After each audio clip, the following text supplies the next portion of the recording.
In this lecture, I plan to open one of three lectures dealing with the consequences of the career and conquest of Alexander the Great. And this is namely the creation of the Hellenistic world.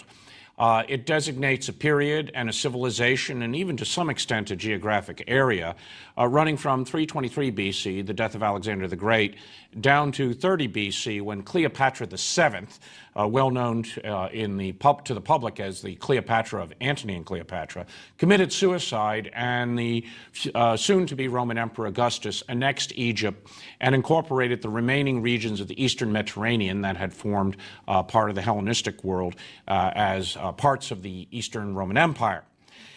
This lecture will deal in particular with the activities of the kings, the successors of Alexander. Those would include the Diadochoi, the immediate successors who partitioned his empire, as well as their heirs, down to the early 3rd century BC. That is, until on the eve of the appearance of Roman legions that essentially smashed this Hellenistic order. What we'll look at are the activities of the kings. These would include administration and taxation. How those activities, that is, the need to administer these kingdoms, changed the face of the ancient Near East. One of the most important activities would be the founding of cities. Alexander pursued this in his later career, particularly in Bactria and Sogdiana, that is the upper satrapies, and also along the eastern frontier. The establishment of Greek-style cities became one of the hallmarks of any type of civilized Phil-Hellene, that is pro-Hellene king in the Hellenistic age, even though these kings by ancestry were either Macedonians or native dynasts, particularly in Asia Minor, and even to some extent the later Iranian Parthians, that they styled themselves as kings in the fashion of Alexander, as friendly to the Greek cities, as Greek in their cultural ethos, even though in their descent they really weren't Greek at all. These activities have often led to various conclusions about a policy of Hellenization, if not pursued by Alexander as a policy, at least a result of his conquest. And many scholars, starting in the late 19th century and into the early 20th century, argued that the activities which we will look at in this lecture formed a wider policy of Hellenization. That is, the kings who ruled in Macedon, the Asiatic possessions, the so-called Seleucid Empire, and the Ptolemies in Egypt, to varying degrees, had a notion of converting their kingdoms into ever more Greek-style kingdoms. That argument has come under question, and after this lecture and the next two lectures, we'll actually spend a lecture dealing with the issue of the limits of Hellenization and in what ways the ancient Near East really had continuity with the world before Alexander and even earlier. Well, let's look at Alexander as the model for these Hellenistic monarchs, at least in not establishing a policy, but at least his pragmatic actions to win over the Persian ruling class, to exploit this world empire to sustain his conquests. His actions provided examples for later policies used by the kings who followed him. Alexander and also his successors never drew the same sharp distinction between Greek and barbarian. Ultimately, Alexander and all of the Hellenistic monarchs looked upon their diverse subjects as members of a kingdom who were to either be rewarded or promoted based on their merits, and they did not classify sharply the distinction between a Hellene living under the rule of law as opposed to a barbarian. And so there was always a certain amount of assimilation, an ability for certain natives, and this would vary from region to region, to acquire the Greek language, to make themselves useful to the Macedonian king, to be promoted at court and join the ruling class. Now, that required a certain amount of assimilation into this, shall we say, colonial Greek society, but it's an important point to note. In the establishment of cities, Alexander undoubtedly discharged Greek and Macedonian veterans in these cities. This would include the various Alexandrias in Central Asia, and one of them has apparently been discovered by a French team excavating in the 1970s and 80s. That is the site of Ai-Khanoum, which I've mentioned before, which may be Alexandria on the Oxus in the classical sources. And these cities undoubtedly had large numbers of Greeks and Macedonians, but the women were native women acquired by these veterans, And as in all of the foundations in the Hellenistic world, the local populations, particularly the people in the countryside, were attributed to the city, usually as perioiki, that is, free villagers who supported the city. In some instances, as the 7 fortresses of Sogdiana, which had rebelled against Alexander in 329 BC, the subject populations could be actually enslaved and put into some sort of servitude vis-a-vis the Greco-Macedonian colonists. So that the residents were not purely Greek in their ancestry. There were many locals who were incorporated into these foundations. And this was true into the Hellenistic world in all of the successor kingdoms. In looking at these activities of establishing kingdoms and running various administrative apparatuses that ultimately Hellenized at least parts of the life of the subject populations, we should note 3 wide areas. We'll concentrate a great deal on the region of Asia. This fell into the hands of the Seleucid kings. By 281 BC, after the Battle of Corupedium, the Seleucid kings controlled most of the Asiatic empire of Alexander. That empire had a tendency to fragment. As I mentioned earlier, there were breakaway states. The most prominent was Pergamon in Western Asia Minor, where a local dynast, Philetaerus, who was actually a eunuch and he had to transmit power to his nephew. In fact, that dynasty has a tendency to transfer power to nephews. The monarchy never seems to produce sons, or at least the monarch doesn't. In any case, the Pergamene rulers, who were a mix of Greek, perhaps, and Paphlagonian native Anatolians. There were breakaway satrapies, Bithynia, Pontus, Cappadocia, in northern and eastern Asia Minor, where native dynasts of Anatolian, Iranian ancestry established themselves as Macedonian-style kings. To the far east of the Seleucid Empire, around 250 BC, the Greek satrap there, Diodotus, declared himself king, broke away from Seleucid overlordship. He was eventually overthrown about 20 years later by a fellow called Euthydemus, and he was a Greek from Magnesia, that is Western Asia Minor, and he established a dynasty. And that dynasty is usually known as the Euthydemid kings, that is the descendants of Euthydemus, who established a Greek kingdom in Central Asia, which eventually expanded into northwest India as well. In all of these areas, whether it be the Greco-Bactrian kingdom, the Seleucid Empire proper, the various lesser states in Asia Minor that were either allied or in rebellion of the Seleucid kings, in all of these Asian possessions, a very, very distinct Greek-style city was developed. The other areas, of course, Egypt, ruled by the Ptolemaic kings, that represented a very different tradition on how the kings would administer their subjects, their Egyptian subjects, as well as to what extent they really pushed a conscious policy of Hellenization. It's everyone's agreement that Egypt, among all of the regions conquered by Alexander the Great, retained perhaps the strongest ties to its pre-Persian traditions. The Persians had never ruled the Nile Valley effectively, and the Ptolemaic kings, the kings that followed Ptolemy I, had to come to some sort of agreement with their Egyptian subjects. And then finally, there's the homeland Macedon, which becomes very, very Hellenized in many ways as a result of the activities and the career of Alexander the Great. In all of these areas, the monarch always fashioned himself as a Philhellene king. This was very much in keeping with the tradition of Alexander. They sponsored cities that would be Greek-style cities. You can see this in a number of different ways, and these cities could become Hellenized along one of several lines.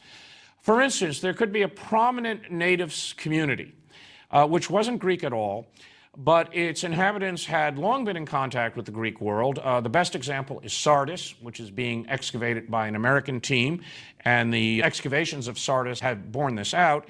When Alexander entered the city of Sardis, it was largely an Anatolian city. Its cults were of the traditions of the Lydians, the people of that area. There was a sort of Persian overlay on some of these cults, but starting in around 300 BC on, the city rapidly Hellenized itself, and this was to win favor with the Seleucid kings.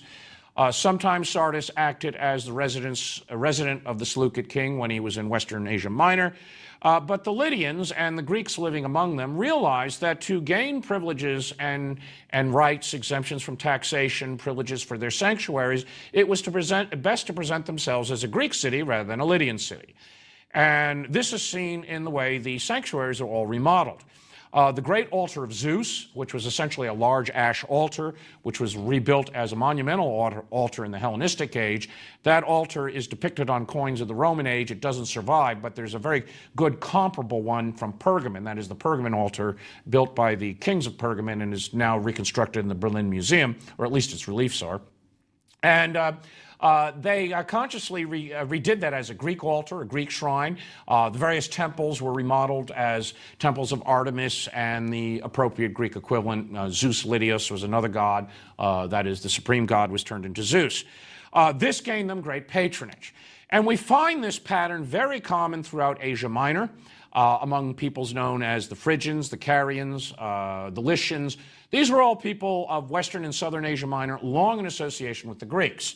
And this was, in effect, a very pragmatic case of at least Hellenizing once political institutions and public monuments. The cities of Phoenicia apparently did the same. These would be cities such as Tyre and Sidon. There is now good work being done on the sanctuaries. And the sanctuaries retain part of their ancestral look, but again, Greek elements were added.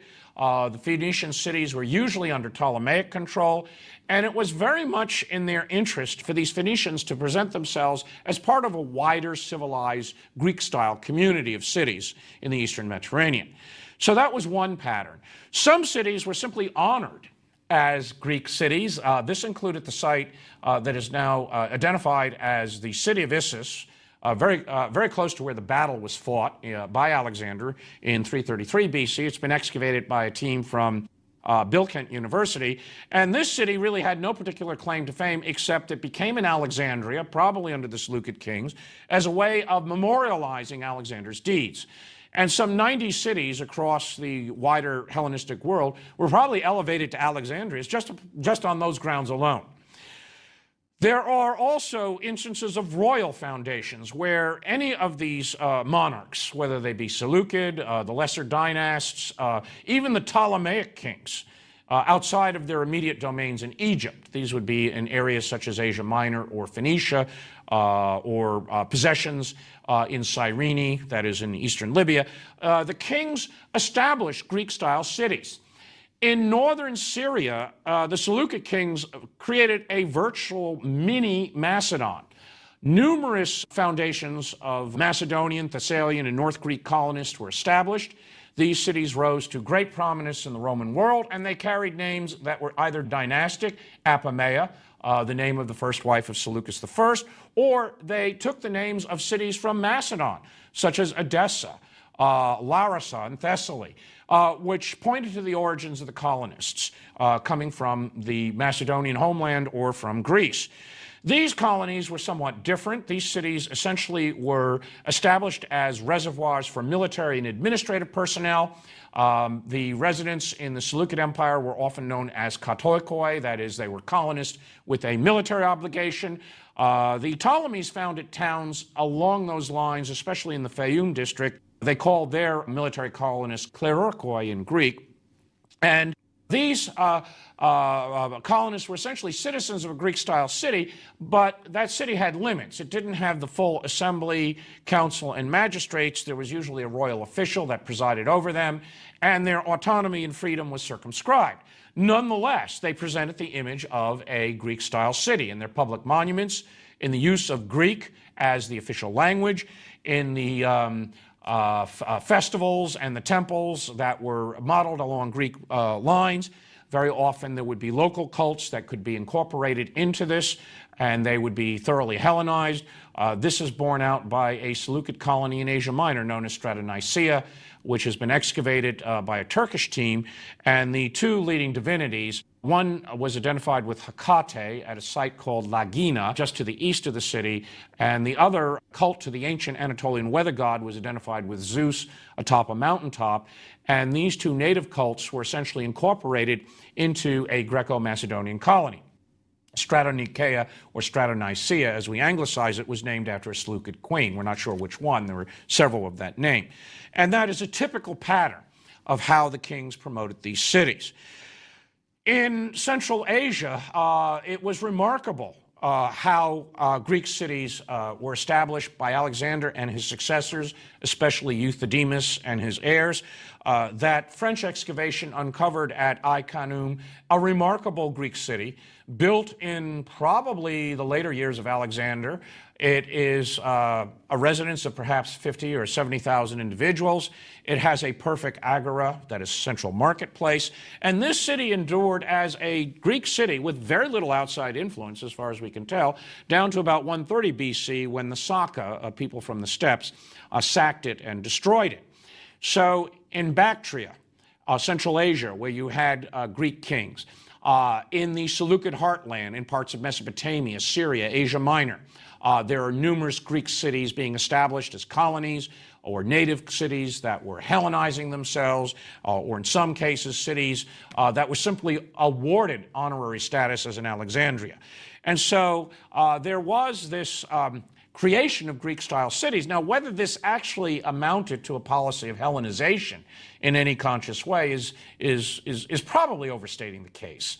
The Seleucid kings were primarily interested in exalting their position, in making sure they had adequate numbers of Greeks and Macedonians for military service, hence the colonies in Syria and in Asia Minor.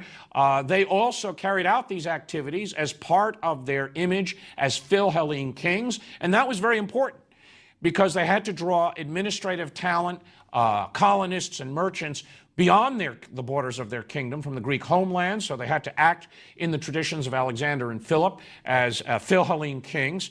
And so these were pragmatic policies.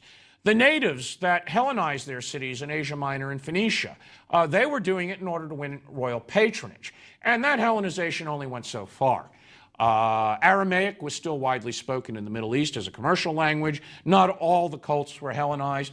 And outside of the cities, the impact of these activities was probably quite limited. And that has been increasingly pointed out by critics of this policy of Hellenization, and also those scholars engaged in what are known as surveys of rural areas, that is looking at what village life might have been, towns outside the main centers. And the main centers give the image of a conscious policy of Hellenization. But once you get beyond the city limits, that image tends to disappear.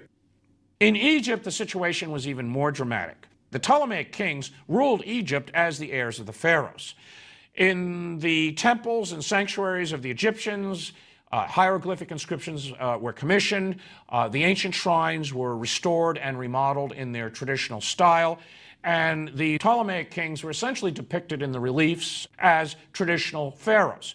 However, that was for the benefit of their native subjects, and maybe in 30 BC there were some 8 or 9 million Egyptians living in the Nile Valley. We suspect the population peaked in antiquity around 100 AD at about 12 million, and there were at most 1 million Greek speakers. There were at least 9 or 10 Egyptians for every Greek speaker. Those Greek speakers included the court, the Macedonians who served that court, the various Greek colonists and merchants resident there, and then newcomers from the wider Near East, people of mixed origins, some of them Persians, a significant Jewish community, who would use Greek as their first language of communication and therefore would be classified as Greeks, or at least Greek speakers. And so in the Ptolemaic kingdom, you had very little evidence of the Ptolemies disturbing their Egyptian subjects. Far from it. They took over the apparatus of the pharaonic administration at the district level of the Nome, which is one of, say, about 40, 45 districts in the Nile Valley. The traditional elites were kept in place. Grain taxes were collected in the villages at the granaries, as they had been done at least since the Middle Kingdom. And the only major difference was the appointment of a strategos, a district officer. It means general, but he's essentially a district officer, who was a Greek speaker who took over the regions and handled petitions and really the disputes and the relationships necessary between the Egyptian subjects and the court at Alexandria. Otherwise, the Egyptians were left undisturbed. There were only 3 Greek cities in all of the Nile Valley. Alexandria, which was the royal capital and was a very peculiar city, maybe 750,000 in number, the largest city in the entire Hellenistic world, and a city that was also a royal capital. So it didn't function politically like a Greek city at all, although it looked like a Greek city in its architecture and its social activities. There was the ancient commercial center of Naucratis, which was rather small. And later there was a third Ptolemaic foundation, Ptolemais in Middle Egypt. But that's it. Instead, the Ptolemies reserved their Philhellene activities for the wider Greek world, endowing sanctuaries, handing out money to Greek city-states to rebel against the Macedonian overlordship. That was one way Ptolemies liked to express their Philhellene activities. Give money to Athens and Sparta so they rebel against, Antigonus II or Antigonus III of Macedon. Sending relief when Rhodes was hit by the earthquake in 226 BC, where the Colossus collapsed. The Ptolemies sent immediately enormous amount of money for the rebuilding of the harbor. Of course, the Colossus was just, totaled, but a good deal of Rhodes was rebuilt with Ptolemaic money. The city of Ephesus at one point was under Ptolemaic influence. It was greatly endowed by the Ptolemies. So the Ptolemies reserved their Philhellene activities for Greek cities outside their immediate area. And that was, again, just like the Seleucids, a very pragmatic policy to court Greeks, in some instances as allies, so that they would fight against either the Seleucids or the Antigonid kings of Macedon, but more important, to draw various Greek mercenaries, administrators, merchants, individuals who would come and run the Ptolemaic kingdom. They needed the access to that manpower.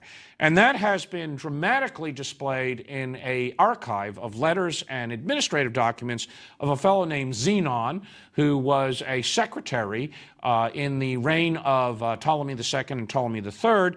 And his letters point out how these, and he's actually a Carian, a Greek speaker, but he's from Caria in southwestern Turkey. And his letters reveal how important Greek capitalists and bureaucrats and auditors were in running the Ptolemaic state. And that was, again, a pragmatic purpose. It wasn't an effort to convert the Egyptians into Hellenes. Far from it. The administrative class remained quite distinct from the Egyptians. Anyone who resided in the Nile Valley, starting from the second generation on, would register himself in a gymnasium or gymnasium. And that was an institution that provided the athletic training and the classical Greek education that would mark you as a Greek as opposed to Egyptian. And essentially, there were separate laws between Egyptians and Greeks, and this distinction was maintained well into the Roman age. The Kingdom of Macedon, again, it too was a kingdom that drew upon Greek talent.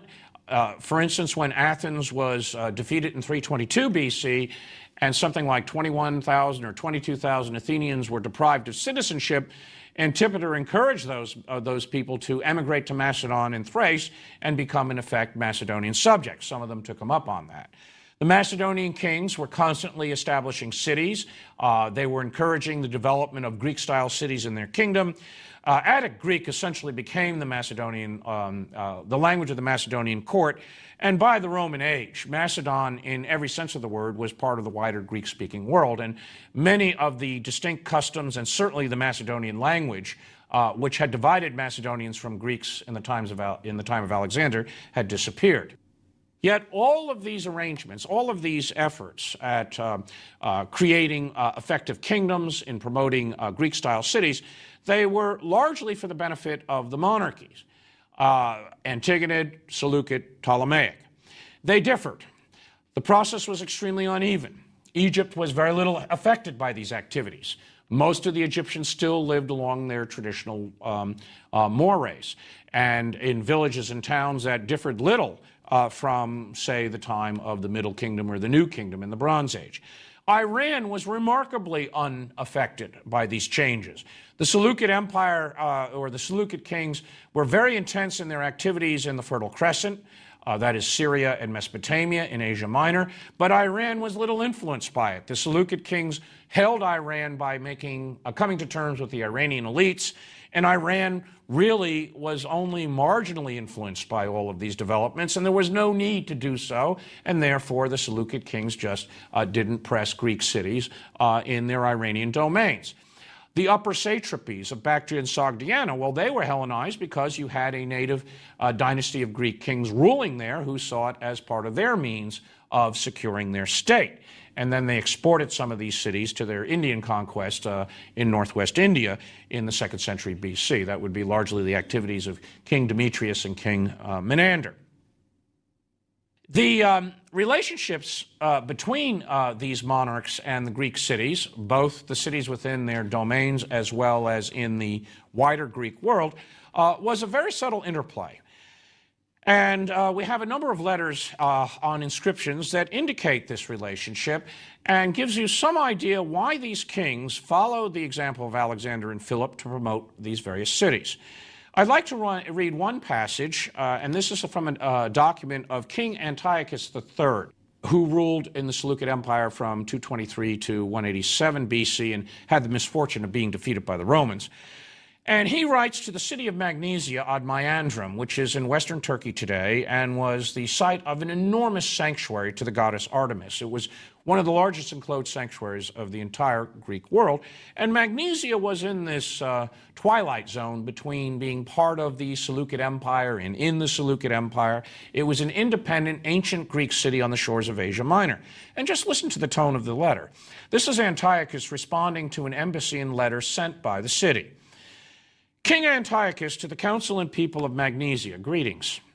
Demophon, Philiscus, and Phares, the sacred ambassadors sent to us by you, the us is the editorial or royal we, to announce the contest and other celebrations voted by the people in honor of Artemis Leucophryane, the patron goddess of your city, met me at Antioch in Persis. This is a Greek residence palace in Persia of the Seleucid kings, handed me the decree and spoke themselves with enthusiasm in accordance with the terms of the decree, urging me to recognize as crowned and Isopythian the contest which you are celebrating in honor of the goddess every 5 years. That is, the games of the city of Magnesia are now to be put on the same level as the games, the Pythian games at Delphi. The crowning refers to the types of very elaborate and expensive gifts that could be given to the athletes and the musical contestants. In other words, this is essentially a pan-Hellenic game in which all Greeks would participate. Since, therefore, we have had from the beginning the friendliest disposition towards your people, because of the goodwill it has shown to us and our interest in all circumstances, and wish to make clear our policy, we recognize the honors you have voted to the goddess, and intend to increase these in whatever respects you invite us, or we ourselves think of. We have also written to those in charge of affairs, so that the cities may recognize the celebrations in the same way. Farewell. Note the tone of the letter. There is a certain sense of equality here. The king is writing to the council and to the people of Magnesia on essentially equal terms. This is almost a form of diplomacy. The city has politely requested that the king confirm the city's claim that their games are pan-Hellenic. Antiochus says, of course they are, because of our long-term friendly relations. And by the way, I'm going to inform other cities of your decision, and I'm going to work in your interest so that these games really will be so recognized. This letter characterizes the types of exchanges among all of the various successors of Alexander and their cities. And the logic of this goes back to the League of Corinth, established by Philip and maintained by Alexander the Great. You could not rule these kingdoms without the support of the Greek cities. And one of the genius of Alexander's successors was to work out that relationship. Within their own kingdoms, the Macedonian rulers could, of course, rule these cities more directly. Nonetheless, the cities were established as Greek-style cities. Outside of their kingdoms, in the numerous cities of the Greek world, and that would include the Aegean world, the distant cities on the shores of the Black Sea, the colonies in the West, in places such as Sicily and Cyrene, in all of these areas, the kings comported themselves very much in the tradition of Philip II. There was at least the outward respect of the autonomy and the freedom of these states. And neither city nor king pushed the relationship too much. I mean, they understood the limits of it. This relationship, ironically, resulted in the Greek city surviving the rule of the Macedonian kings and remaining the principal institution by which at least people who were active citizens identified themselves.